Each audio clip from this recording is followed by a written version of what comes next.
Stand up. From a defabricated garden shed in Rockland County, New York, USA, this is Stand Up with Pete Dominic. On today's episode, travel advice for those heading off for Thanksgiving and your kids got RSV.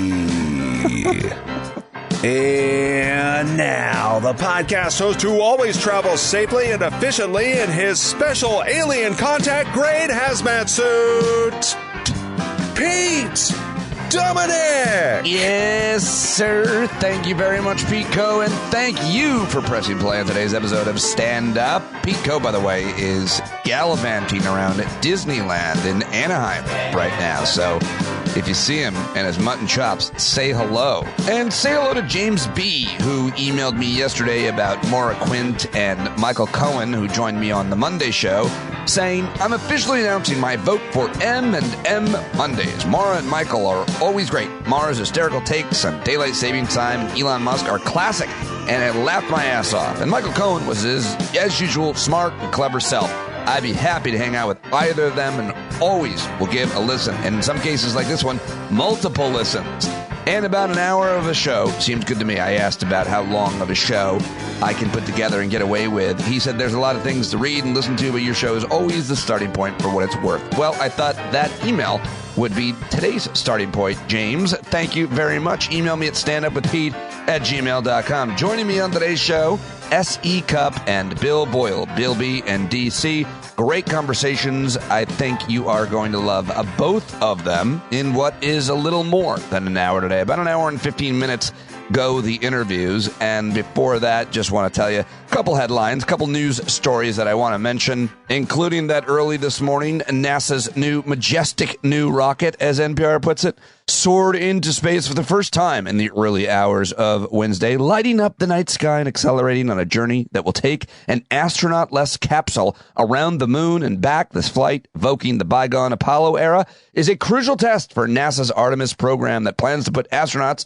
after 5 decades of loitering in low Earth orbit, back on the moon. And that white teacher who shared his racist views with students of color and others no longer works for the district in Texas. I wonder if he'll be quietly put into another district, or if he'll hopefully never work around children again. Oh, and this, there are now 8 billion people on Earth, according to a new UN report. I think that's a very interesting report that I want to kind of unpack with some experts. The world's population continues to grow, but at a slower rate as people have fewer children. The UN predicts it will not reach 9 billion for another 15 years. And tracking COVID, daily U.S. hospitalizations rose 7% in the past week. But the big story, of course, yesterday, and how much will we talk about it here on Stand Up? How will we talk about it? And in the general mainstream media, that is something I want to talk about with you. There are 721 days until Election Day, and the former guy, that effing guy, has announced that he is, of course, running again. I like the way that the Washington Post headline put it. Trump, who as president fomented an insurrection, says he is running again at age 76. Of course, he refused to admit in the 2020 election admit defeat in the 2020 election. He was impeached twice and is the subject of multiple criminal investigations. I think the NPR headline also nailed it. Donald Trump, who tried to overturn Biden's legitimate election, launches 2024 bid. Donald Trump is officially running again, trying to avenge his loss to Joe Biden, even as Trump still refuses to admit he lost. Trump's push to overturn the 2020 outcome helped spark an insurrection. I think that the Washington Post and NPR certainly got that right in terms of the way that they announced that he'd be running again, that he announced it at least. I don't want to talk about Donald Trump every day. I certainly don't want to talk about him too much at length this run. I want to talk with you about how we should talk about him, how media should look at him and talk about him. But today, a little bit more just here at the top, just hot takes. I want to read some reactions, starting with folks who call themselves conservatives. Here's the headline at Mediaite. Trump bores even conservatives with, quote, sleepy speech announcing 2024 run. The speech went on for more than an hour, prompting CNN and Fox News to cut away, although why were they covering it to begin with is a question some are asking. Many who watched the speech commented on a difference in tone from Trump compared to his infamous 2015 announcement from New York. Rather than rely on inflammatory language during an unscripted diatribe, Trump seldom veered away from the teleprompter. Many viewed his speech as bland, dispirited, and low energy. Former Trump White House press aide Sarah Matthews expressed a view that echoed across Twitter Tuesday night. She wrote, "This is one of the most low energy, uninspiring speeches I've ever heard from Trump. Even the crowd seems bored. Not exactly what you want when announcing a presidential run." Meghan McCain, "Why is this so boring?" Caleb Hull, "I remember Trump's campaign for 2016 like yesterday. He looks exhausted in comparison." Catherine Watson, "We've watched Trump with more visible energy and excitement in many of his rallies than now in Mar-a-Lago." Benji Sarlin, 2016 Trump would call 2022 Trump low energy. Cameron Joseph, "I've watched a lot of Trump speeches over the years. This is pretty low energy. Also, it sounds like every other recent stump speech. No new material for the big announcement." Josh Barrow, "Trump looks exhausted." Yashar Ali, "Is it just me or is this Trump announcement low energy?" Dan Pfeiffer, "This speech is Trump's message delivered with Jeb Bush's energy and Ted Cruz's charisma." And now a few takes from some of our favorite stand-up guests. Dave Rothkopf, who was on yesterday, said, "So much for commentators to work with in Trump's announcement. The horrible timing, the fact that no one in his own party wanted him to do this, his serial election defeats, his tsunami of lies, how boring it was." Ellie Mistal, "On the positive side, it'll be fun to watch all the Republicans who spent the last week pumping up Ron DeSantis scramble to lick Trump's boots like the feckless cowards that they are." Dahlia Lithwick, "I spent 5 long years listening to Trump speeches so you wouldn't have to. Now, I don't have to. Until and unless he's commander-in-chief, he gets not a single penny from this participant in the attention economy." Such a good writer she is. Comedian Jay Black, "Trump's energy level tonight makes Jeb's 2016 campaign look like an early 80s Metallica tour." Noel Kasler, "Can you imagine the size of the check Trump is going to have to cut to keep Melania pretending like him for another campaign?" Mara Quint, "Someone tell Trump we don't need him to run again. Everyone's got their impersonations of him down. Time to make space for some other goofy idiot to mock." Jeff Jarvis, "Hannity's Trump blowjob is as hilarious as it is pathetic." Ryan Bussey, "Holy shit, the lunatic did it. He announced he's going to do whatever it takes to ruin the country and or the GOP, whichever comes first." Michael Cohen, "I've seen insurance seminars with more energy than this Trump announcement speech." And that is the reaction to Trump's speech that I've aggregated for you right here at the top of today's show. Notice I'm not playing any of it for you, though. Here is a little bit of Donald Trump reviewing his own 2024 announcement speech as so high energy from comedian JL Covan as Donald Trump. By the way, JL and I will be performing in Syracuse at the Syracuse Funny Bone on Wednesday, the 23rd, next week, a week from today. But here he is. No, excuse me. I thought it was a great speech with, honestly, I'd say the exact right of emotion. You know, when I walked down the stairs and I came to the escalator, remember the escalator? You don't remember the escalator. I came down the escalator and I called Mexicans rapists. And they said, "Sir, that was too much." Well, guess what? Tonight, in a speech that I thought was, I would say, extra presidential, no Mexican rapist comments. It's called diplomacy. It's called nice. It's called nice. And we have a lot of energy. Our movement has so much energy. There's so much energy. I'm so energetic right now. I don't know what I'm going to do with all this energy. It's high energy. It's almost like I'm an energy drink. Really drink. It's almost like I'm an energy drink. That's JL Covan. And you can see us both on Wednesday, the 23rd of November at the Funny Bone in Syracuse, New York, the day before Thanksgiving. So hopefully my hometown friends show up. And I know a lot of them listen to this podcast, which is really, really cool. All right. Well, I've got 2 guests on the show today. Bill Boyle, Bill B in D.C., coming up talking about midterm elections, Elon Musk, and the latest with the Russian invasion of Ukraine and the war there that started back in February. Great talk with Bill Boyle, as always. But first, I haven't caught up with SE Cupp in a long time. She, of course, is a commentator over on CNN. She's a columnist at the Daily Beast. She's an author. She is really great on Twitter. She's on the board of the Inara charity, which helps kids in Syria, war-torn Syria, and she's become a good friend of mine, even though we disagree on several things, including on today's discussion about the way Republicans use the crime scare, the hysteria around this ghost increase in crime to motivate people to vote, including many of those who might not have actually voted for them, in my analysis. Anyway, we disagreed about that, but we talked about so much more, and the end of our conversation, SE has a really honest and poignant admission about her work and news in general, and it was just great, as always. A lot of levels to this conversation because we've become such good friends who've built trust between each other for years now, and I think that comes through in this discussion. All right, so here it is. Coming up, Bill Boyle, but right now it's time for some SE Cupp, everybody. There she is, SE Cupp. Ladies and gentlemen, it has been way too long. The midterms are over. I wanted to wait till they were over because it's all that pregame speculation, and it's hard to know, and we were wrong about it all. What do you think of the pregame speculation? I wasn't wrong. Oh, right. Oh, go ahead. You got it right. FYI, I said, well, I was wrong, but on the other end, I said I am very confident that Democrats are going to take the Senate, and I wouldn't be surprised if they took the House.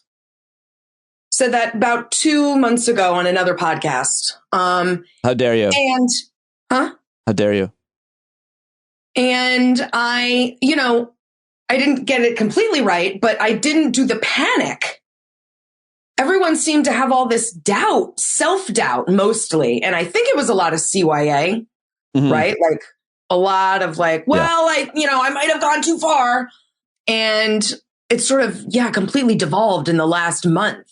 And it allowed Republicans to create this false narrative that I just never thought it never felt right. And I asked my husband, was in politics for a long time, in Republican politics. And he was like, I just don't feel the wave this year. It's just not like my gut is not wavy. Sometimes that's a hilarious sentence that your husband said. My gut is not wavy. Sometimes you just have to go with your gut, especially when you've been doing it as long as we have. I've covered, I don't know how many elections now. And you do get a sense, especially if you leave your house, right? And you start talking to people. You cross over into someone else's district or maybe even another state and you talk to people, you get a sense. It's not always completely reliable, but it just didn't feel as wavy as Republicans kept saying it was going to be. And then Democrats said it was going to be. What do you think is the biggest surprise from any particular election to a trend in a certain part of the state or on an issue? Well, I guess it's not surprising, but I think a lot of people feel surprised by this. There were 4 buckets of issues, I thought. Over on the left, you had Roe and democracy.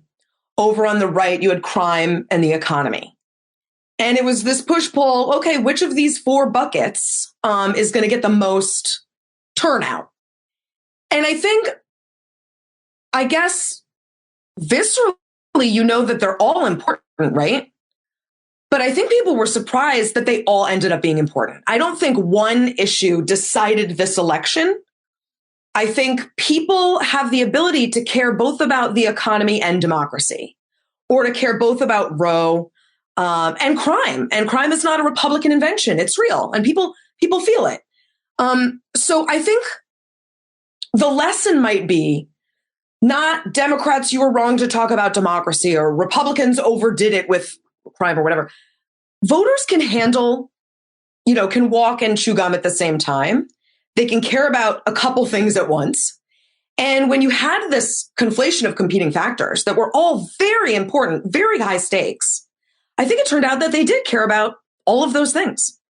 I will disagree with you on that. Crime is an invention, by Republicans. Republicans invented crime in my district here where Sean Patrick Maloney lost. Yep. They literally invented it. There have not been spikes in crime. Nobody knows anybody who's been a victim of violent crime.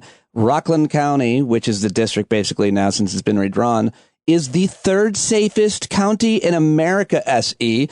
And then you can look at New York City crime and it too. I mean, Errol Lewis, I don't know if you talked to him. He's great. I know Errol. He's a good friend. A great piece at New York Magazine about bail reform and about how this was really invented in New York. It definitely was. And there's so much more crime in like so many other red states that they seem to ignore. So what am I missing? Well, you're not. I mean, that was exactly Kathy Hochul's argument. And, I think when it comes to the numbers, you're right. The numbers are there, but Lee Zeldin also got a lot of Democratic votes. And when reporters left their house and went out and talked to them, they talked about crime and feeling unsafe. Now, the two things do not have to jive. Rise in crime numbers or stats and how someone feels can be different. And it's not a winning political strategy to tell people they're wrong about how they feel. But but it's propaganda. They feel that way because it isn't. And I'll tell you, like I work in New York City almost every day. I get to leave and go home to the suburbs, but I'm in the city and I write for a hometown newspaper, the New York Daily News. And I can tell you, I don't feel safe in the city. And anecdotes don't make data. But if you read the New York Daily News like I do every single morning, the stories of subway crime attacks being pushed onto the tracks and, just random crimes, stabbings, shootings, muggings, assault in the middle of the day, in the middle of New York City, all of which used to feel very safe to me when I lived there. It does not feel safe. Now, you can make arguments about what to do about that.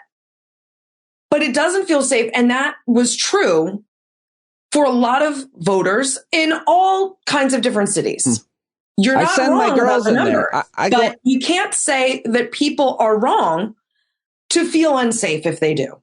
I mean, I hear you. You can, that's your perspective. I don't know. I send my daughters into the city. I go into the city all the time. I feel just as safe as I felt when I lived there for 12 years. But then no, that's not even true. You were tracking your daughters. You told me like they go into the city and you're tracking them. Yeah. Because you want to make sure they're not, in trouble, which I completely get. But that's not true. I'm always tracking them. I track them if they go to the store. We shouldn't track them. That's a whole nother conversation. But I know. I don't turn it on when they go into the city because I'm worried about them getting pushed on the subway. I'm like, ride the subway with your back against it. And you say this to people who's kids are in public school in New York City of all ages, and they think we sound crazy. Oh, I don't think so. I mean, I feel unsafe because I have to work late nights. And I've always had to work late nights. It's just part of the business. Yeah, but you've always felt unsafe working late nights in New York City. No, I haven't. Okay. No, I was just about to say, I used to leave my building when I lived there, and ride the subway in the middle of the night by myself, zero fear. And nothing ever happened. Now I leave the building, and if I have to stay over in a hotel like a block away, I call my husband and I'm like, if I'm not there in 5 minutes, call the police. I don't feel safe. And I've seen the craziness on the street. You can't tell me that my feelings are wrong. I have really good instincts as a woman and someone who's, lived in the city for 13 years and I've now worked in the city for probably 25. It feels different. I've made a living telling women how to feel, and I'm not going to stop that right now. I'm not going to change for you or any lady. Yep. No, it's a really important issue. It's just this whole bail reform thing. I'm a policy guy, and when you talk to the people who are, especially with conservatives, it's like you want to save money. You don't want to spend more money by the government. And well, then you don't want all these people locked up. So they pass this policy during bail that saves billions of dollars for the state, I think. And then people are like, they're not punishing these violent criminals enough. And more importantly, violent crime isn't going up as a result of it. There's so much data to that. And I just want to argue about that policy because I feel like it's a perfect thing for people who want to save taxpayer money. This saved tons of money. It would. And believe me, I like talking policy too. And that would be great.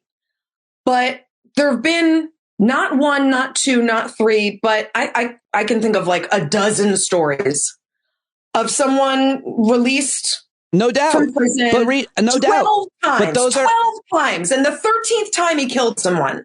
That infuriates me. I get it. As a voter and a mother, that infuriates me. And I'm not alone, and it's not invented. That's real. I get it, but that's like saying, but that's like saying when an undocumented immigrant kills somebody, we have to lock the border down. Like, if you read Errol Lewis and if you read Scott Heckinger, that's not what I would say. I want to talk to you after you read Errol's piece and Scott Heckinger's piece that looks at the data with the bail reform and points to that COVID is actually the result, not this bail reform. In fact, things haven't gotten worse as a result of people. But it's such, if someone is out on bail and commits a violent crime and hurts or kills somebody, that's going to change everybody's mind on this policy that is otherwise very effective in saving millions and millions of dollars. But no policy is perfect.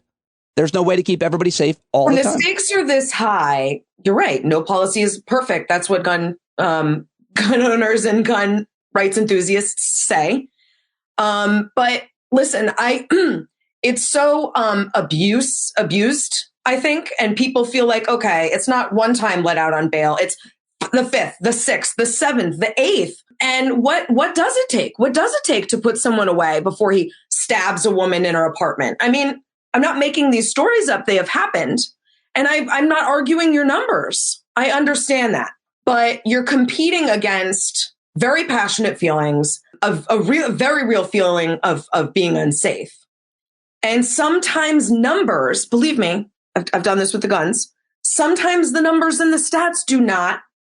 I hear you. No, you're not. I mean, we could talk about this more another time. I would definitely want to and ask you a couple other things. I just get stuck specifically to the point I think we agreed on about in Rockland County. It's the 3rd safest county in America, and people here aren't worried about their congratulations personal safety. Like that must be really nice. Well, yeah, it is. It's amazing, which is why people move here, which is why people pay a lot of taxes. You know, I mean, it is what it is, and I hate when people misrepresent my community to win an election. I'm sure. And listen, I live in a very safe town too.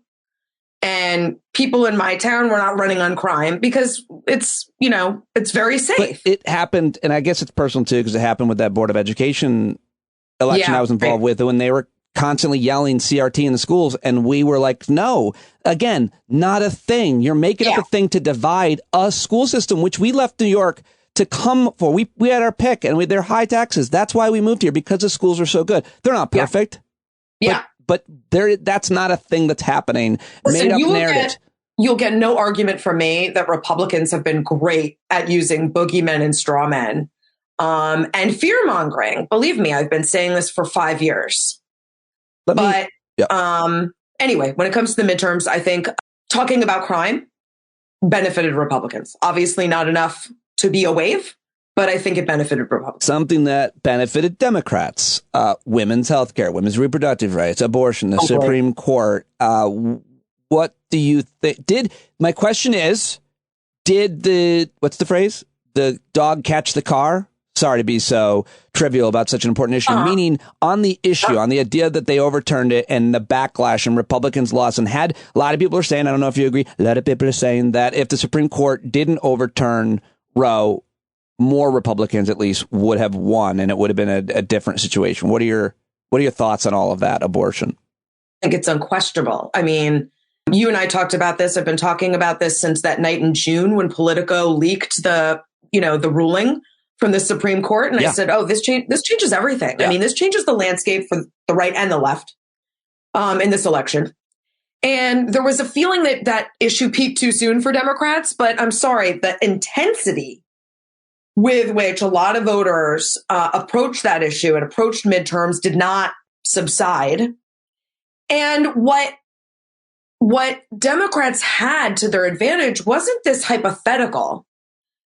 A, Roe was overturned, and B, we saw what Republicans would do with that. Like, we saw it in evidence. Yeah. And so you didn't have to it wasn't fear mongering. You could say, look at what they've done and they're going to do more of it. it doesn't, you don't always get an issue like that really provides its own evidence. And so, I mean, I think that was helpful. And a lot of women, I'm pro-life, which means I won't go out and get an abortion. That's all that means. And I didn't want Roe overturned. And I think there were a lot of me's out there who said, well, listen, I don't want this regressive bullshit. I don't want women to feel unsafe. I don't want to punish women and jail them because they want to go out and get this medical procedure. Yeah. I don't want to round up Uber drivers and doctors and everyone else who aids and abet that. I mean, this is medieval and I don't want any part of it. And if that's where Republicans are going to go, I might tick the other box this time. I think there were a lot of that. What is anything going to change? I don't know how Republicans can put this toothpaste back in. No, because Ron DeSantis in Florida wins, easily, handily in Florida. Mm-hmm. And in his, speech, accepting, or I guess congratulating himself, whatever that speech is called, the opposite of a concession speech, he says, wokeism lost. I thought Republicans told me that the economy and crime were what were going to drive Republican voters out. Now you're telling me that it was wokeism on the ballot. And what you saw during the midterms was the primaries. Republicans went real hard against the wokeism and election denialism. It was all culture wars and the rigged election. Yeah. The general happens in snap. Now it's about crime and the economy. But the second the elections are over, they're going back to the wokeism and the culture wars and the stuff that gets Republicans angry and afraid of their neighbors. That's where the energy is. They'll go right back to it.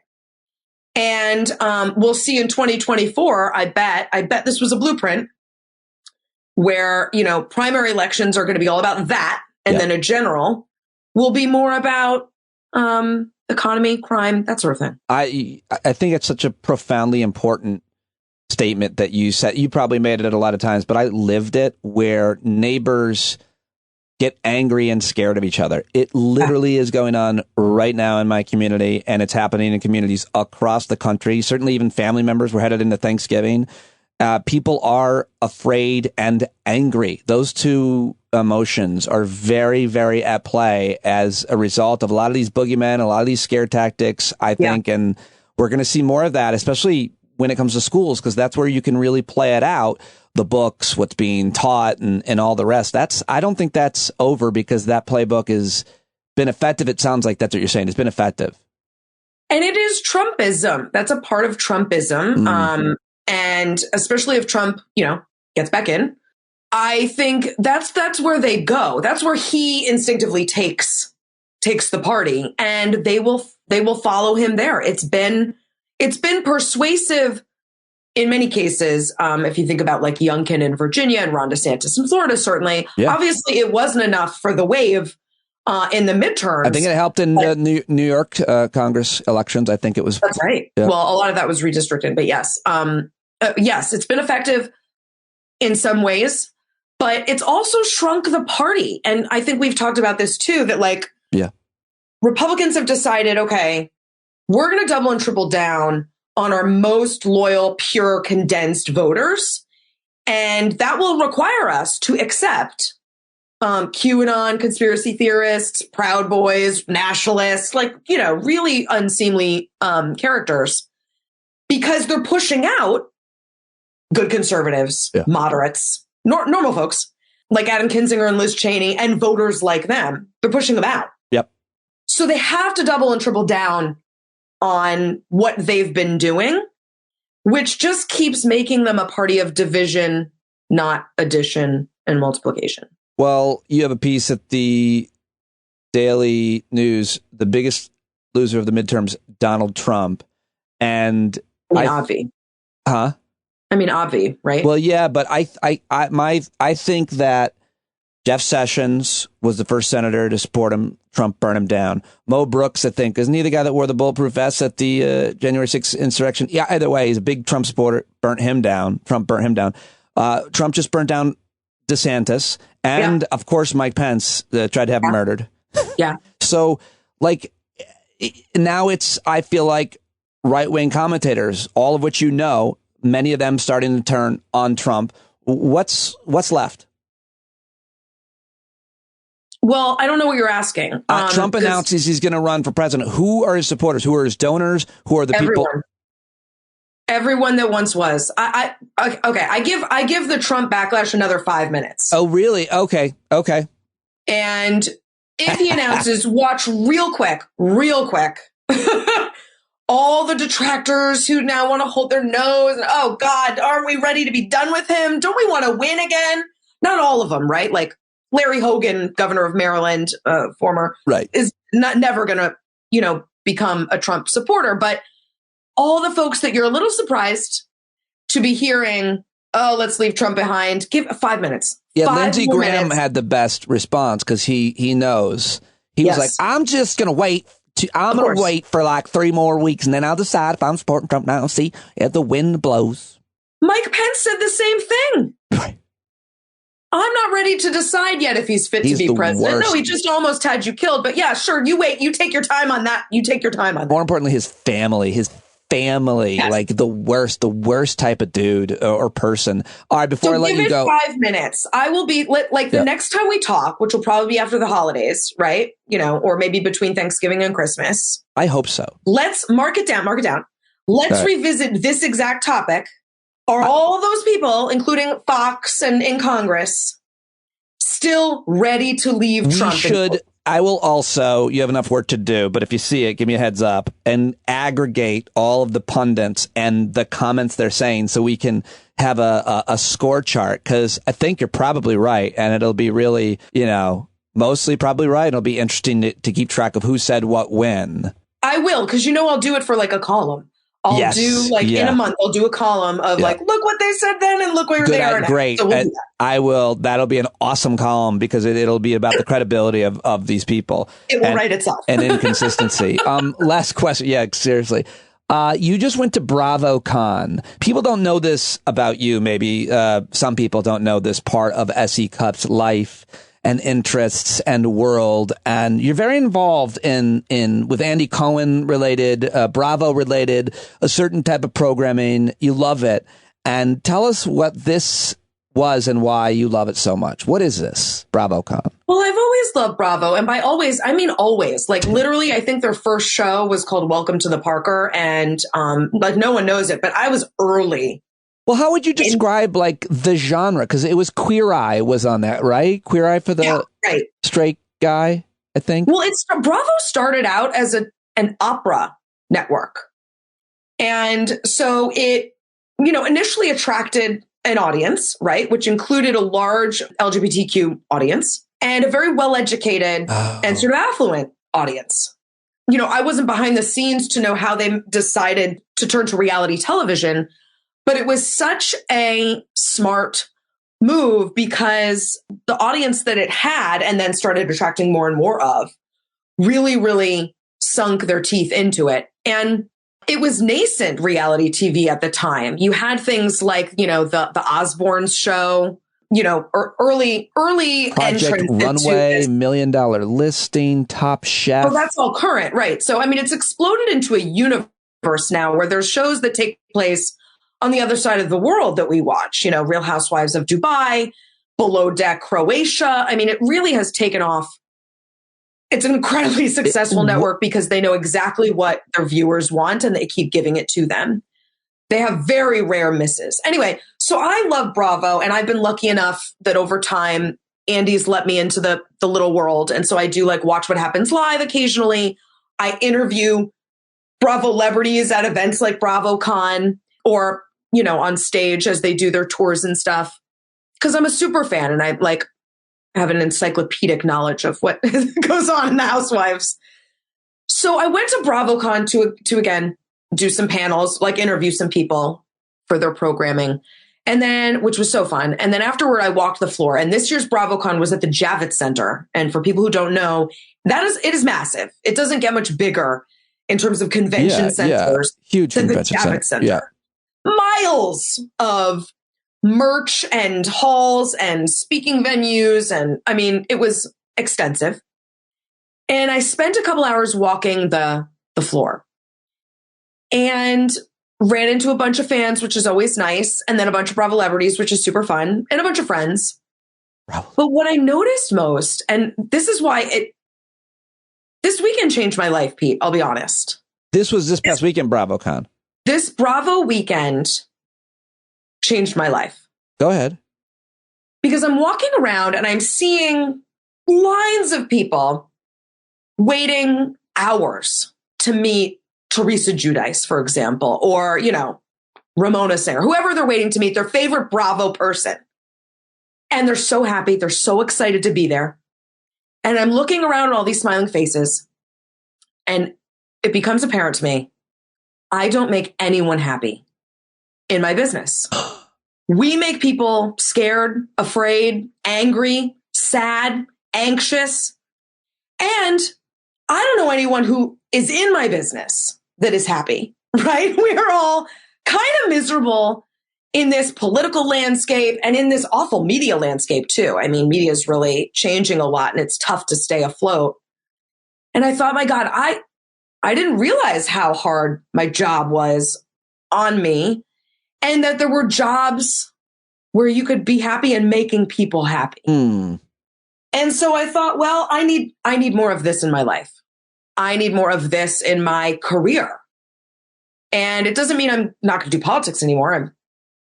It's certainly where I'm at home, but I need more of this. And so I had a real long talk with myself, my family, my therapist, my agents, and said, I need more happy.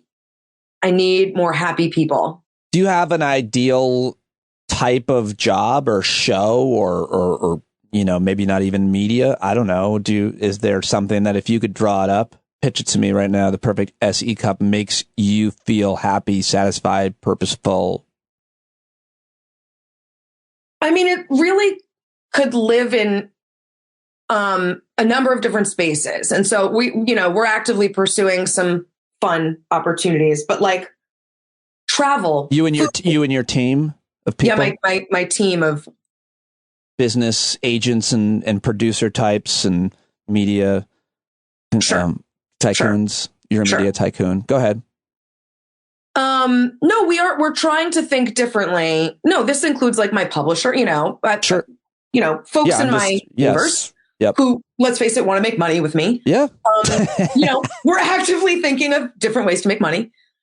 Who see you as an oil well, just of potential, a talent to be drilled and exposed and exploited. Go ahead. Sorry. Yes, of course. Well, yeah. And some of it is for talent, right? Hosting opportunities that are a little different than what I'm used to doing in politics, but also new book opportunities, and development opportunities. I've been developing some shows and really kind of focusing more on that too. So I can just feel creative again and not living in this cesspool of politics and cable news.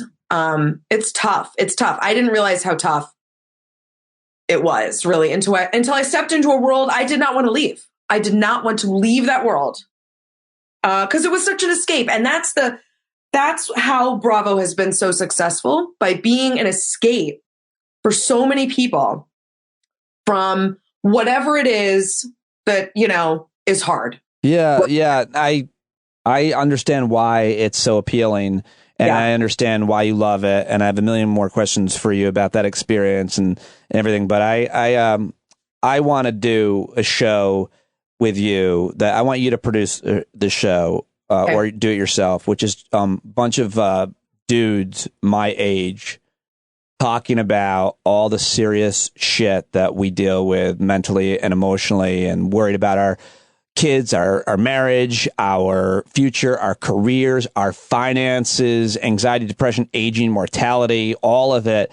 Guys, I love that conversation, and I have it as much as I can with guys, but I want to produce its own thing. I love that idea, and that would be a really important. So many cool dudes that have no friends because of just where they're at in life, not because of their personality. Because that's where they're at for any number of reasons. So many great guys have one, or just a couple friends. It's ridiculous. Yeah. They always had a bunch of friends, and now they're in this place in life. And we need to be talking about our feelings, our prostates, our money, all of it. Yeah, totally. I completely agree. Obviously, what I've been going through, and talking about anxiety and depression and fear and parenting has been really important for me. And when I talk about it, I know it's important for other people to hear. Yeah. And so especially important among men, and then add to that, especially important in communities of color. I mean, there are barriers, to getting mental health and talking about mental health help.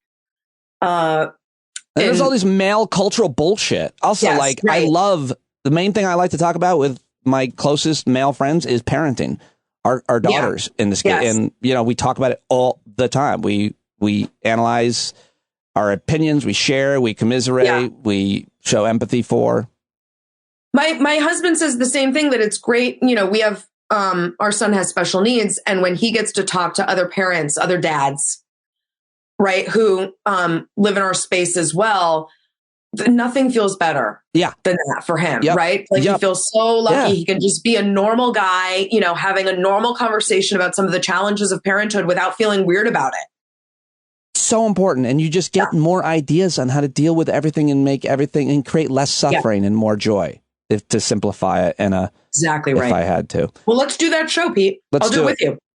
I would do anything with you. And let's do more conversations outside politics too. We always have these off air, we should talk parenting and gossip and whatever about anything, because you're always good at all of it. And I love talking to you, and we're good friends, and I'll let you go. Love it. Thanks for having me, Pete. All right, there she goes, everybody. That is SE Cupp, and I hope that you'll go over to Twitter. Is Twitter still a thing? At SE Cupp, and let her know that you heard her here on Stand Up. That'd be grand. If you've never done that, I'll see it, she'll see it, and I'll appreciate the heck out of it. Also, if you like that conversation and you like the next and you listen to the show a lot, maybe now would be the time to get a paid subscription. Continue to have more people listening pretty much every month. The growth of the listenership of the podcast with little to no promotion, just word of mouth on social media basically, has been great. And the base of it coming from my long career at SiriusXM. But the vast majority of people that are listening, I think probably regularly don't pay for a subscription. And just so you know, this is what I do. This is my job every day. I spend hours and hours working to produce this program. So it'd be awesome if you could subscribe if you haven't yet. You don't have to. It's free technically, but it isn't cheap for me to make it happen. And so sign up now. StandUpWithPete.com to learn more, or Patreon.com/Pete Dominic. All right, enough with the advertising and promotion of myself. And now it's time to get to the reason you're here, ladies and gentlemen. It's Bill Boyle, who is always so great. We love Bill because he's not a, quote, professional commentator doing this to make a living. No, he's actually a former caller of the show who became many of your favorite guests. He runs parking garage businesses in Washington, D.C., and the only other place he really contributes is at bars, campfires, and on Twitter at Bill B in D.C., where he's really great. I always love to read his tweets. I love to have a conversation with him. We've become really close friends over the past, several years, and now it's time to bring him in to the conversation. Let's do it. I wanted to get your take on it all. I wanted to get a little longer take from you as we tend to talk. So what are your thoughts? Last night, Kerry Lake lost in Arizona, which kind of puts the capper on the idea, or the conclusion, summation, the argument that election denial generally didn't work when it came to governors and senators. Certainly helped reelect certain congressmen, but what are your thoughts on that issue, election denial, and how it played? So what's interesting is that there are a couple of deniers, I believe, that got elected in red states. I think one or two. But generally speaking, the more of an election denier the more of an election in red states, in really deep red states, there's a couple. All right.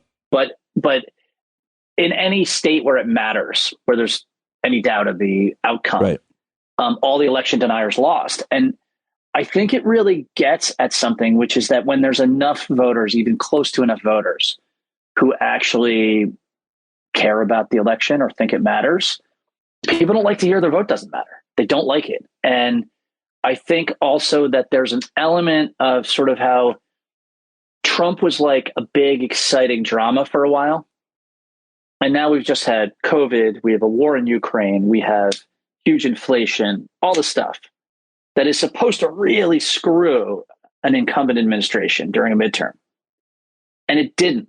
And I think that it didn't because Biden is basically just saying, let's be normal.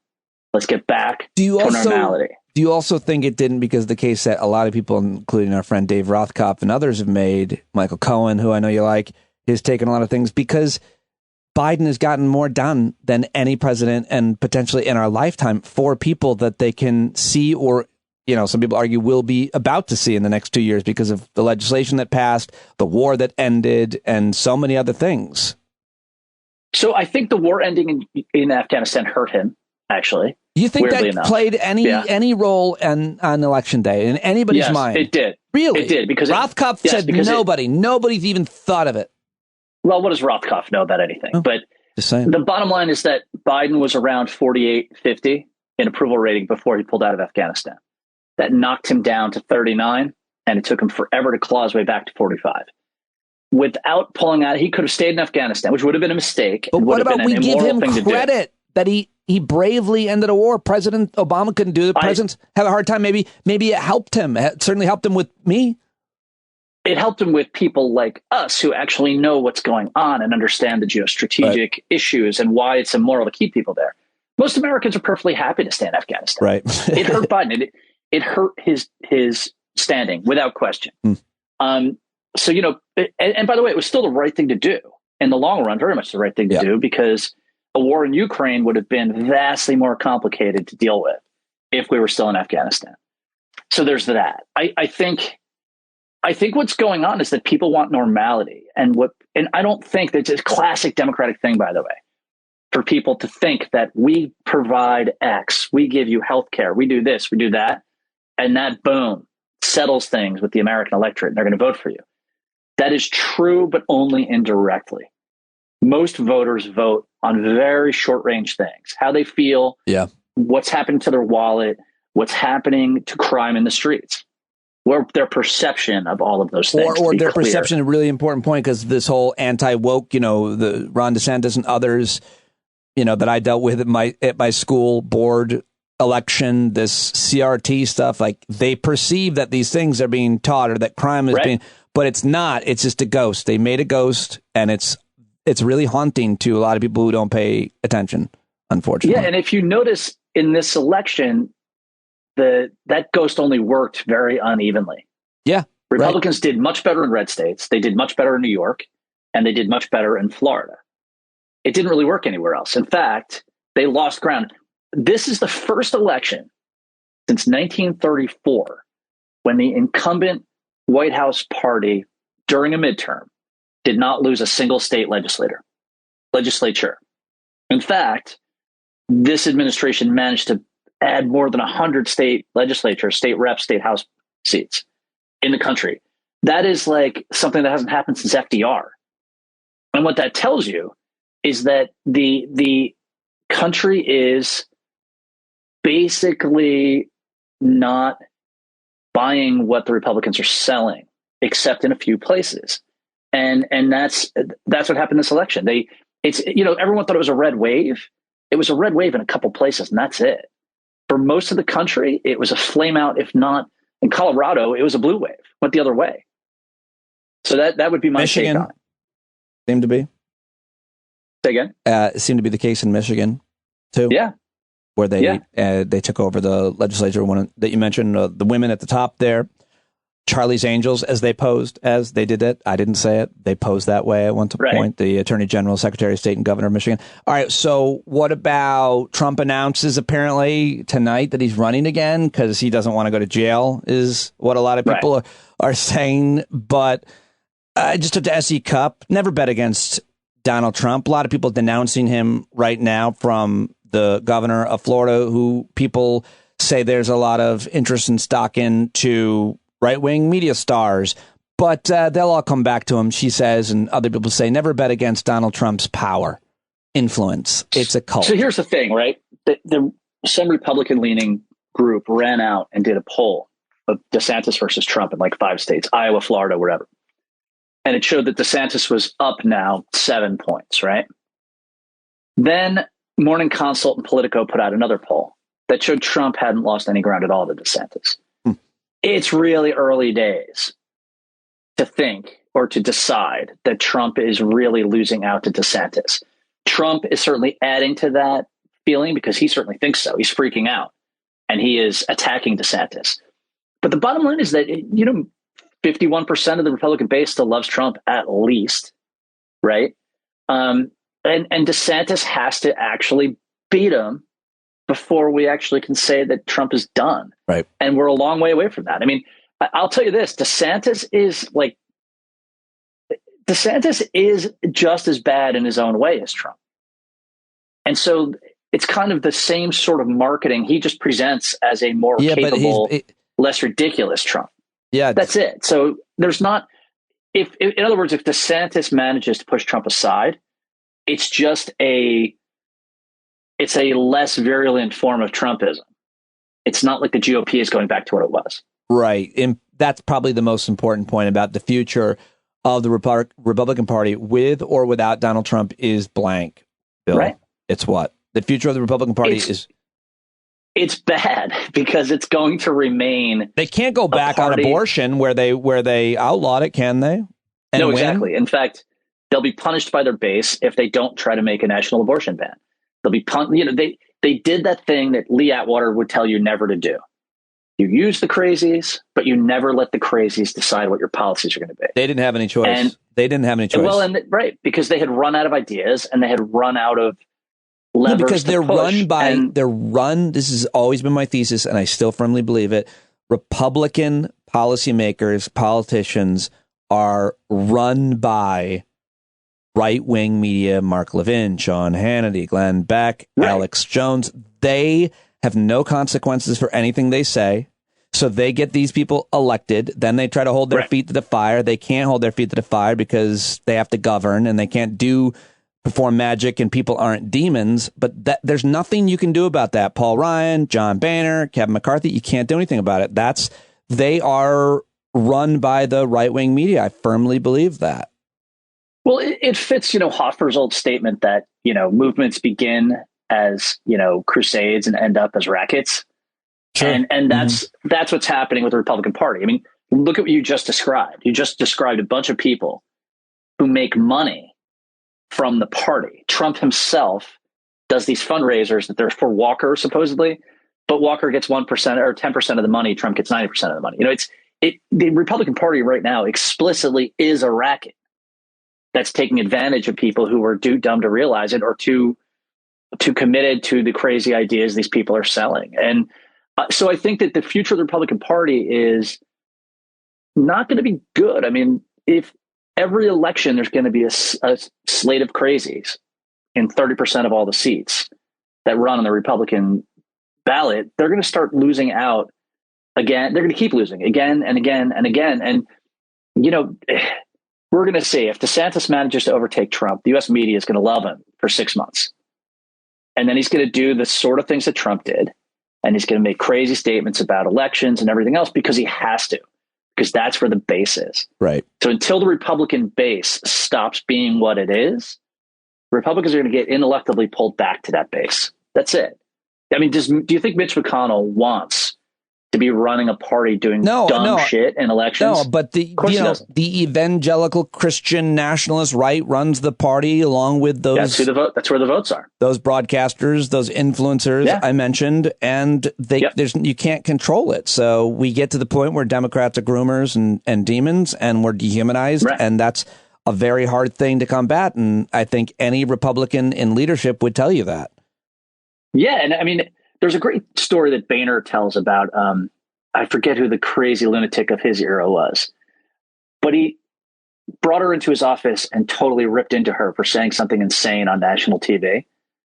And she just shrugged at him and walked out. And he said, when I realized I had no power over her because she could go on Fox and call me whatever she wanted to. And if I did anything to beat her up or to help her lose an election, I would have Fox News attacking me every day. I wonder who that was. I'm trying to think. Oh, it's the woman with the crazy big blue eyes who looked like she was always on Prozac mixed with maybe a little bit of methamphetamine. Oh my God. I still don't know who you're talking about. That's hilarious. Long brown hair, huge blue eyes. And from Minnesota.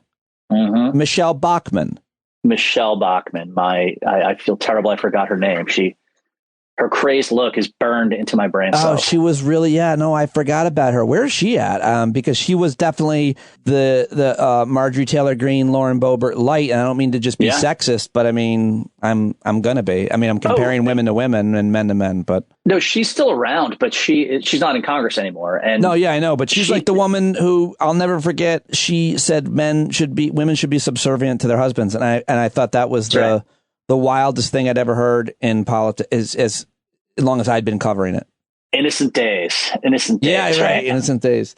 Okay, so can I say one? Yeah, what else do you want to say about the midterms or politics? So here's going to be the interesting thing about this Congress coming up. We're not going to really have to worry about what they're going to do because they're going to have really narrow margins. So they'll be able to do things in committees, but passing laws are going to be difficult for them. So it'll be Hunter Biden. It'll be January 6th, treatment of the prisoners, all that kind of stuff. There'll be committees about that. Jim Jordan. There'll be committees on the treatment of the January 6th insurrectionists who are in prison. You think that'll be one of the things that they'll investigate? That was Marjorie Taylor Greene's price for supporting McCarthy. Oh, wow. No way. Yeah, she's supporting McCarthy. Yes. I saw today. She's supporting McCarthy. That's her price. Holy shit. What is that? They'll do hearings. That they're martyrs. It's a weird thing to go that far out to defend people who attacked the Capitol on. It's Marjorie Taylor Greene. She's fucking crazy. And on top of that, McCarthy needs her vote. Right. Oh, right? Wow. Interesting. McCarthy only got, I think, 180 votes, did not get lost another 31 or 2 to Andy Biggs. So McCarthy is going to be rolling up towards January 3rd or 4th when they have their vote on who's going to be the Speaker of the House, and he's going to be 30 votes short. So he is handing out the candy to everybody in the hopes that they will support him. And Marjorie Taylor Greene wants insane investigations. She'll get them. Here's the thing, right? She'll be one of 10 people, 20, 40 people in there investigating Fauci, investigating Nancy Pelosi, investigating Hunter Biden, investigating, you name it, Comet Pizza, I'm sure. But they won't be able to decide, even within their own caucus, on things like a budget or like the debt ceiling. I wonder how much more has been reported that he had to give up. Investigations, defense of the January 6th insurrection. Did you hear anything else? God, that's crazy. That's what I've heard so far. But that's almost the sideline. The bigger problem for them is going to be they're not going to be able to get major legislation done that their own caucus will support. Right? But even if they did, it would die on the way to the Senate. No, I'm saying within their own caucus, it's so tight that they can't lose any votes. Right. Which means that they're not going to fucking agree. Norcross hates Marjorie Taylor Greene. Matt Gaetz is hated by a third of the caucus. I mean, there's a lot of internal pressure and a lot of disagreement. They're going to have a really hard time literally just tying their own shoes. So it's really going to be amazing. I mean, you're going to see very clearly a House that doesn't work. And I think that worry less about all those dumb committees and worry more about things like how are we going to get a budget done every year? Because I'm not convinced they'll be able to. Oh, God. Well, how big of a deal is that to not get a budget done? It's the deal. It's everything. And here's the thing, by the way, there's a thing called basically it's a discharge petition, I think it's called, which means that the Freedom Caucus is going to demand that they have that power, that everybody has that power in the House, which means that when there's some issue, anybody, Democrat, Republican, raise their hand and say, I want to have a vote to see if the Speaker has the confidence of the chamber. And the Speaker can be overthrown at any time. Democrats can pull that, Republicans will be able to pull that, et cetera. So the Speaker of the House will constantly be under the gun. Nancy Pelosi didn't have to deal with this.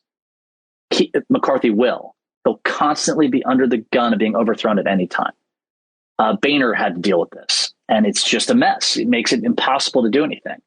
But McCarthy has to agree to that, or they will not. It's an impossible situation for any person. There's nobody that can bring that group together. There's nobody. No, McCarthy probably survives about 6 months. Then it'll probably be Steve Scalise. And then if I had to bet, it'll be some sort of moderates on the Republican side joining with the Democrats. None of that would surprise me. Oh, wow. That would be... What is the atmosphere like in Washington, D.C. post-midterm? Super relieved. completely relieved. Everybody sort of had the feeling like, okay, this one's going to suck. This one's going to hurt. Let's hope it doesn't hurt too bad. Yeah. And then, this is Nerdville, obviously, about elections. So I'm sitting here drinking a Coke Zero, got my computer up, and I'm looking and going, okay, how bad did the Democrats do in Virginia? Because that will tell you quite a bit. And it was Luria, Spanberger, and somebody else I forget. And we're Wexton. And we're looking at those three races. And it turns out I didn't realize all of my friends were doing the same thing. Everyone's sitting around looking at these three races.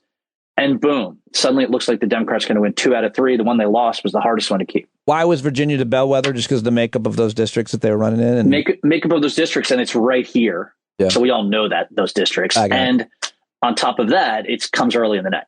Right. So we started seeing that and going, oh, shit. And then start texting. Everyone's talking to each other.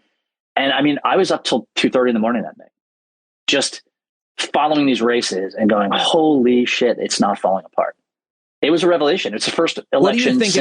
What do you think it means for the health of our democracy? I don't have any problem with even the most hyperbolic of predictions and warnings before. Right. Because it could have turned out differently. And I think those predictions and warnings probably helped when historians explained how this works. I think people loved your analysis of it. But now that those election deniers didn't win, especially in the job where you count the votes, secretaries of state, not to mention governors and legislatures, like it would seem that 2024 presidential election will probably be legitimate by the metrics of the person with the most votes win. Doesn't mean we're not still a plutocracy and the electoral college is stupid and all kinds of other things that we can criticize, but at least it means the actual outcome of the vote, if it's not hacked somehow, I don't know, would be determined by what? I mean, will Republicans have a majority in the House and deny the outcome? They won't do that. I don't think they would do that. But again, we're also back at a point where they only have, a 7-seat majority? Right. So even that becomes much more difficult to do. You're going to have Republicans who have been the more moderate Republicans. Only 130 some denied the election outcome in the House before. You're not going to have more denied. Right. Is that what you're saying? Do I have that right? Yeah, no, exactly. I mean, you're going to have too many Republicans who, the slates come in from the states. They're good, by the way, going to probably change the electoral law that will require 2/3 of the House now. The Supreme Court, the whatchamacallit legislature rule. Is that what you're saying? I don't think that's going to happen. I talked to a lot of. What are you saying then? What I'm saying is that you need to challenge state slates, right? You're going to have these states putting in their slates from Secretary of States that are saying this is what it is. No one's going to be screwing around with them, right? From these states. So you're not going to have competing slates that come in. But say some random slate comes in for Texas or Colorado. In order to accept that slate, you have to go through a process and have votes. There just won't be the votes for that in this Congress, in this House. It's too few. I was referring to Moore v. Harper, the theory, the MAGA election theory that is threatened, the independent state legislature theory. Yeah. But so it's really I don't think the Supreme Court. I don't think Court. Anybody thinks that they're going to actually do that. But Alito and Thomas will go for it, and probably nobody else. Right. Okay. I talked to a couple of conservative legal scholars, and they're like, they think that the Federal Society guy that brought that to the Supreme Court did it to kill it. Actually. Oh. They think they think that the Federal Society thinks that's crazy and wants it dead. Oh, interesting. I never heard that. Okay. But yeah. All right. So what else about the health or sickness of our democracy would you say based on the midterm election results? Anything else? I think it's healthier than it was. I'm thinking Trump doesn't go away. We still have a lot of these problems for a significant period of time, but it feels like the fever broke. That would be the way I would describe it. All right. Before we get to Russia, then quickly, I'll let you launch out. I forgot to ask you if you wanted to talk about this, but I'm sure you'll have no problem. Elon Musk and Twitter. What do you want to say? You love Twitter. You're great on Twitter at Bill B in DC. I hate to see anything terrible happen to Twitter because I love it so much. I need it. I think it's a really important tool, resource, and I've made a lot of friends and connections there. But what are your thoughts on the latest in the drama that seems to be unfolding hour to hour and that social media network that many of us love and are addicted to? Well, first off, I already have a Mastodon handle and I'm already populating. Oh, what is it? Okay. It's hold on a second. Can you sign me up for one? I don't want to do it. I will. It's too hard. It will be in DC.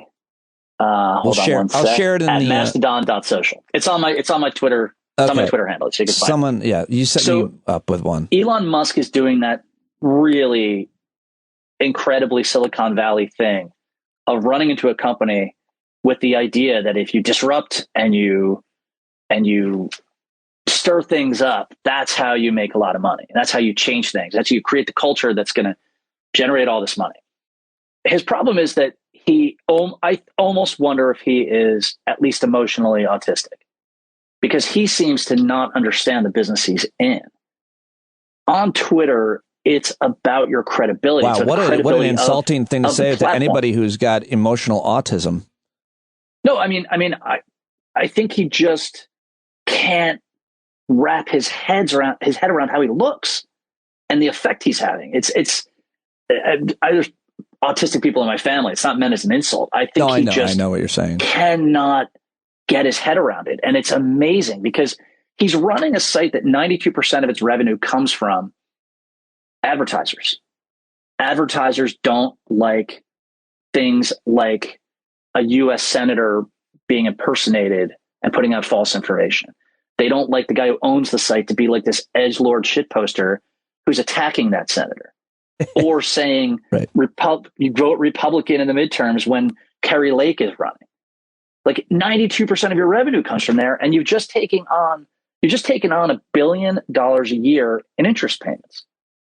Why would you go and start? And by the way, he's doing things like pulling apart how it works, turning things off, and then having to turn them back on again. He's firing engineers and then having to go and beg them to come back to work because they do things that no one else knows how to do. I've owned a company for a quarter century. It's crazy. It would require you to be I guess it would, for someone like you owning a company, you could go over and run a company and some similar business probably. But like if you were, it would be like saying Bill B is going to go in and coach a football team. Like you have no business coaching a football team or being a math teacher. Like, no, but you think because you've run a company, you could be a math teacher or coach a football team. That kind of, I don't know what's required. What kind of arrogance or ego is required to think? Because it's not. It doesn't sound smart to me. It sounds like a short-term recipe for absolute disaster for you, for yourself, your finances, for your reputation, everything. Who thinks that way? I don't understand. It's all about ego. He's a master of the universe, or he sees himself that way. He sees himself as taking us to Mars. But the reality is, and I've been around for company takeovers. I've advised on them. When you are the new head of a company and you come in, the first thing you do is not tell everybody what to do. The first thing you do is listen to what they tell you is going on. It makes sense. I don't think you have to go to get an MBA to know that. I don't have an MBA. I don't have a business degree. That is just common sense. You don't know what you don't know. So you come in and you figure that out, and you then apply some fresh perspective on things. Yeah. Oftentimes, by the way, the freshest perspective in a company comes from the people that have been there the longest and aren't listened to. That's typically how it works, because they really know how things work, but the old guy just wasn't interested because he had his own way. What Musk is doing is the opposite of that. He's going in and saying, he's firing engineers who are talking back to him on Slack. Those are the people who actually you should be promoting. The guy who says, boss, you don't know what the fuck you're talking about, and you turned that piece off, you screwed up X, Y, and Z. Like, that guy can burn you. Yeah. He knows more than you know. Yeah. The other thing that he did, which really amazes me, is that Ed Markey, the U.S. congressman, Senator from Massachusetts, Senator from Massachusetts. Yes. He sent him an open thing on Twitter saying, someone's impersonating me. This really sucks. It would be great if you did something about this. And Musk's response was, maybe the problem is that your real account is also just a parody too. Yeah. It was a wild response to a United States and then Senator. Markey basically says, hey, asshole, I have oversight over your world. I'm asking you to do this. You'd be smart too. Here's boom, boom, boom. And then Musk's response is, that shouldn't be the response. The idea that you're going to allow people to be verified as people that they aren't destroyed Eli Lilly's profits last week. And by the way, Eli Lilly just pulled all of their advertising from Twitter, which was substantial. Is that right? Oh, wow. Yes, they did. Not to mention Jesus Christ. Someone became Jesus, verified Jesus. Right. Well, what kind of havoc do you think that wreaked? But no, but So what's crazy about this is that then Musk says, or basically says, "Oh, are you trying to coerce me? Like, should I let this senator coerce me?" Here's the thing. This is a democracy where that senator is elected and given oversight by law on the regulation that covers Facebook. I'm sorry, not Facebook, covers Twitter. And here's the thing. Twitter's under a federal consent decree. They've already paid in the past $150 million for not properly managing people's information and their data. And they've got a sledgehammer hanging over his head, and they can hit him with it. And this moron is picking a fight with them. And this is very much Musk. Musk and his industries, in Tesla in particular, has always just blown off regulation and then said, fuck it, we'll pay the price later. I got to tell you something. I think that he is drawing to himself the kind of fire he can't deal with. I think they're going to nail him. And by the way, I think, who is it? Facebook got hit for 1.5 billion in Europe. Twitter's in Europe. Twitter has to follow the rules in Europe.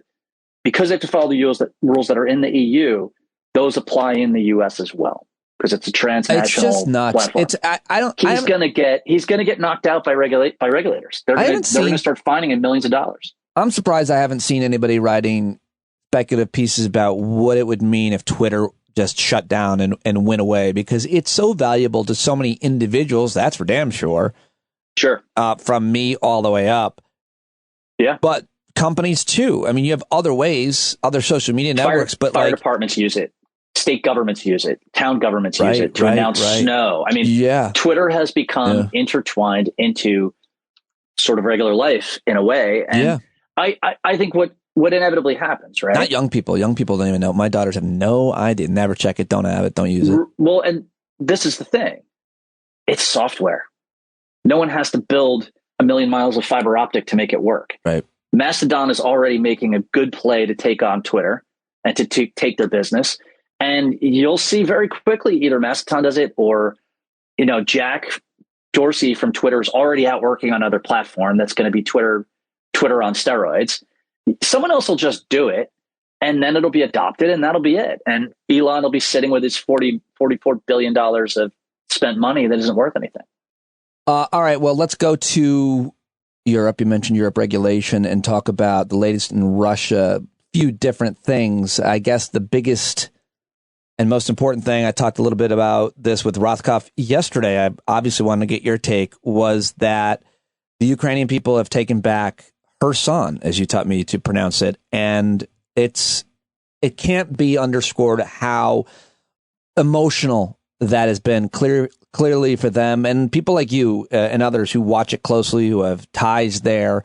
But the interesting development is that apparently Russia delayed the announcement of that until after the midterm elections. I don't know how they get to own that announcement, so I'm a little confused about that. But say whatever you want about what this means strategically for this war that started just under, 10 months ago, 8 months ago? How long has it been? February. So what's really interesting is that they definitely delayed pulling out until they knew what was going on with the midterms, for sure.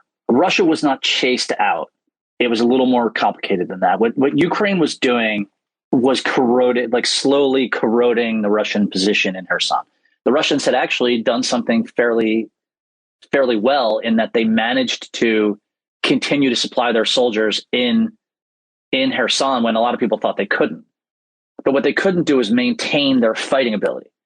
So what was happening was that the Ukrainians were trying to lose as few men as possible while just keeping the Russians in Kherson constantly under pressure, and just forcing the Russians to lose 3 men for every man they managed to kill on the Ukrainian side, just to hold a position that wasn't really worth it. Right. That shows the Ukrainians really think about 3 steps ahead in how they fight. They could have gone like crazy into Kherson, probably won by assault, and lost a ton of people and a ton of equipment, and then have been in a worse position later. Instead, they just forced the Russians to just grind this thing out. But bigger than that is that they forced the Russians, in effect, to negotiate to give up territory that they had annexed. Russia basically announced they were leaving, basically said, I guess we can't stay. And they basically told the Ukrainians, we're leaving. If you don't want to attack us, that would be nice. Now that's a completely different message, and a big different message from what Putin says. Putin always constantly, we are in this forever. We're never leaving. This is Russia for 1,000 years, blah, blah, blah. And then his military chief is like, no, we need to save the lives of our soldiers. We're leaving. We're going the other way. What it tells you is whatever Putin says, it tells you where all of the momentum is. That the Russian military is saying, we can't hold this. By the way, they just raised 300,000 troops. And they had to give up territory anyway. It's always interesting. I know just enough to know that you could probably talk for 12 hours about the idea that a world leader during a conflict or war says one thing, and on the ground, those who are fighting know it's different, and those paying attention know it's different. I'm thinking of Vietnam, but sure, you could mention any number of different conflicts throughout human history, and they do it for different strategic and propaganda purposes, obviously. But at some point, you mentioned the word momentum, I think, is most importantly. That being said, without going down a history's lesson, I just want to point out that today, though, Russia has apparently launched one of their biggest barrages of missiles. I'm trying to read the sentence, but Russia pounds Ukraine energy facilities, strikes put Ukraine in darkness, and also missiles crossed into Poland. And obviously that's a big deal because they're a NATO country. In Section 5, Attack 1, we all come to your defense, whatever. What's the slogan? The point is, we don't know if they were Ukraine missiles by accident or Russian missiles on purpose or by accident. American military, according to when we're talking the Defense Department, saying we're not sure. American intelligence is being quoted, and that makes the headlines at places like the Associated Press. U.S. official, Russian missiles crossed into Poland. Oh, man, you got to be careful with a headline like that, Bill. But nonetheless, what are your thoughts? Well, so Moscow just now called the reports that Russian missiles hit Poland provocations, which makes me think 100% Russian missiles hit Poland. Why? Because if the Russians thought it was really the Ukrainians that did it, they would just put out this dry statement that would say, look at the missile shrapnel and you know it wasn't us. By the way, explosions kill too in Poland near Ukraine border is another headline. That's right. Reuters. So if the Russians knew it wasn't them, they would say, look at the shrapnel, the missiles, you know it wasn't us.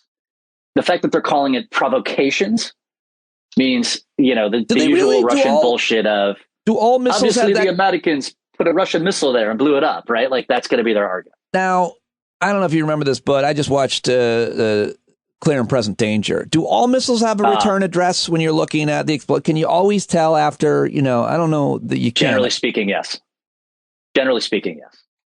Now, the issue with Russia and Ukraine is that they often use the same missiles. Well, right? That then leads to potential. But you're saying the response is what matters, and they're not right. I hear what you're saying. And so here's the thing: if it turns out to be S-300 missiles, anti-aircraft missiles, it was Ukraine. If it turns out to be Calibers or Iskanders or some long-range attack missile, then it was Russia. But Ukraine wouldn't. Neither. You can understand why both countries would have been very careful not to send a missile into Ukraine, but it would make no sense for Ukraine to send a missile into Poland. They're not no matter what, it was probably an accident, right? Well, it doesn't even make sense for the Russians to do it. I mean, it's crazy. Right. Meaning that it could have been an accident, and that's important for everybody to recognize, hey, listen, that was an accident. Accidents happen in war. Sometimes missiles and bombs don't meet their target, and nobody knows that better than American government. Except this. Attacking a NATO country, in theory, automatically creates a situation where they talk about activating Article 5. Article 5 is you attack one, you attack all. Right. It's not like you shoot a bullet over the Polish border and suddenly you're at war with NATO. There's consultations. It's a political decision. They decide what to do, what not to do. But if you allow the Russians to make this mistake without responding to it, they'll continue to make that mistake, quote unquote. Right. So you have to respond in some way. If you're Russia, you did not want this. You 100% did not want this, because that NATO is going to say, okay, assholes, we're not going to all go to war with you. But you know what? Those Ukrainians really want missiles that go 800 kilometers instead of 300 kilometers, or 300 kilometers instead of 80 kilometers. So you fucked up. Now they get those missiles. NATO will pick a weapons system the Russians really don't want to see in Ukrainian hands, and they'll give it to them. And and this, by the way, is what escalation dominance is. Russia makes a mistake. and NATO can say, okay, we have another thing you can't respond to. Boom, here it is to Ukraine. Right. Up until we get to a nuclear war, NATO. Oh.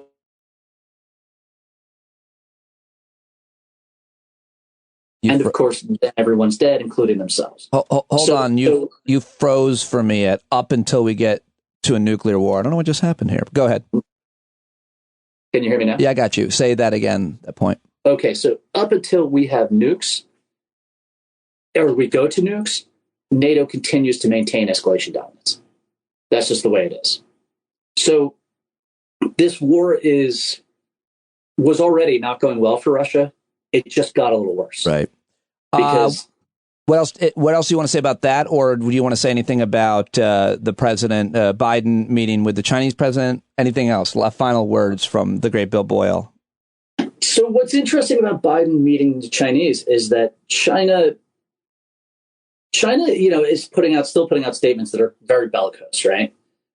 But China also privately is saying to the U.S., look, we do not want the Russians dropping a nuke. No one should drop a nuke in Ukraine at all. Right. They put that jointly, apparently, together, right? Yesterday. Right. And there, there's I don't know if we've talked about World War I in this context, but at the beginning of World War I, or just before it, the German Empire signed a no-limits treaty with Austria-Hungary, which, when Austria-Hungary picked a war with Serbia, the Germans felt that they had agreed to this no-limits treaty.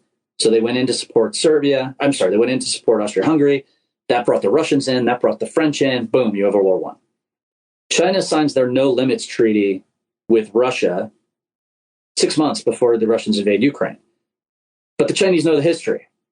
And when the Germans realized what they had gotten themselves into with the Austria-Hungarians in World War I, they described it as being handcuffed to a corpse, right? They were trying to fight this global war with an ally who wasn't worth anything. China realized that Russia was chaining themselves to a corpse, and they didn't do it. And they're continually backsliding away from Russia a little bit at a time. They're starting to cooperate again with the U.S. on global warming, for instance. They're also not getting in the way of Russia basically being booted out of the committees in the UN. Right? Russia is being just frozen out of all these global committees, all these global diplomatic fora, et cetera. Putin didn't go to the G20 because he would have been humiliated at the G20. Was he invited? And China would not stop that. He was invited, right? He's part of the. Aren't they part of the? They got kicked out of the G7, not the G20.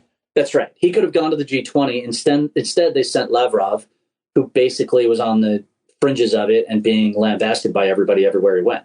They put him at the children's table with a bib. Apparently he got sent to a hospital for some reason, which is interesting. Yeah, he had a medical crisis there of some sort and then didn't want to admit it, which is classic Russian. Like, okay, you had a myocardial infarction. There's nothing to be embarrassed about. Oh. But of course, being Russia, they can't show any weakness. So he denied he was in the hospital. Oh God. Okay. Yeah. So that's the level they're at now. They're like they're half a step above Iran and maybe 3 steps above North Korea at this point. So China has made its decision not to support Russia. That doesn't mean China's our buddy. That doesn't mean that China is not really going to try to compete with us. But they've decided that Russia is not a battle it's worth fighting for them. And this goes all the way back to, if you look at the big picture, the Russians have now pulled out of Kherson. They have now apparently fucked up and shot missiles into Poland they didn't mean to. They have apparently got nothing or very little from their Chinese relationship, to the degree that, by the way, China is definitely stopping North Korean artillery shells from being sent to Russia, or slowing them down at minimum. I have heard that Russia has 1 month of artillery shells left in Ukraine. 1 month. Which means after the next 4 weeks, all that vaunted huge Russian artillery starts to die. Huh. I'm not sure that Ukraine has a ton more, but Ukraine doesn't depend on artillery like the Russians do. Well, they also have a pretty, I don't know, maybe Russia has a good funding source, but the gravy train seems to keep going for Ukraine, especially now that they've gotten so much momentum. I don't know the latest. Ukraine's going to get another, several 100,000 shells from us in the next couple months. And what's interesting is that you're seeing smaller armaments factories in Europe being bought up by bigger ones. Right now, Rheinmetall just bought up a medium-sized Spanish company. They're literally buying, the big guys are buying the companies that build the shells for particularly what Ukraine has and then investing in them. So everybody sees this as the long-term play. You look where the money goes, right? And the money is saying Ukraine's going to get a ton more shit soon, so let's buy these companies, we'll make a ton. And so I got to tell you, I mean, I think we're sort of out of the woods on the nuclear problem. I don't think now there's not worth it for Russia to go nuclear at this point. Oh, that is great news to hear you say that. So, yeah, I was worried a month I know you were. I could tell by the way you were packing. But the we're going to get to a point, I think, where the Russian front starts to collapse more, and we'll have one more round of, oh shit, what are they going to do? And then I think the war will be over. Oh boy, I hope you're right. All right, listen, fascinating and interesting and awesome as always. We really appreciate when you join us, as well as at the Hangouts and any other time in my life. Thank you for talking to me today, buddy. I appreciate it. Thanks for having me. I appreciate it. All right, and that is all I've got for you. There he goes, Bill Boyle, and that's an hour and a half, I guess, today's show. 90 minutes. Those of you that listened to all of it, wow, thank you very much. I am so glad and grateful that you appreciate it, because I love doing it. But I get going with that Bill Boyle. I get going with him, and SE as well. So lots of things I want to hear their take on and share mine a little bit as well. And I always want to hear from you. If you disagreed with a guest or with me, email me or send me a voice memo or whatever. standupwithpete@gmail.com. Just open your phone and leave a voice memo, and I'll play it on the show. Always want to hear from you, get your voice on, as I sometimes do. So, yeah, anytime you want. I don't know what happened to my voice just now, and I'm combining words and not making sense anymore. So I think that means it's time to end. All right, John Carroll, take us away. I'll talk to you guys at the Hangout tomorrow, and thank you so much for supporting me. Have an awesome day. Find the joy. Alleviate the suffering. Close your eyes for a minute. Put your screens away. Get outside. Send me vitamin N nature photos. Bye-bye. That's right. We got to rise up. You got to stand up. You got to stare the devil straight in the eye. We got to let him know it's his turn to go. See it clear when all you hear is a lie.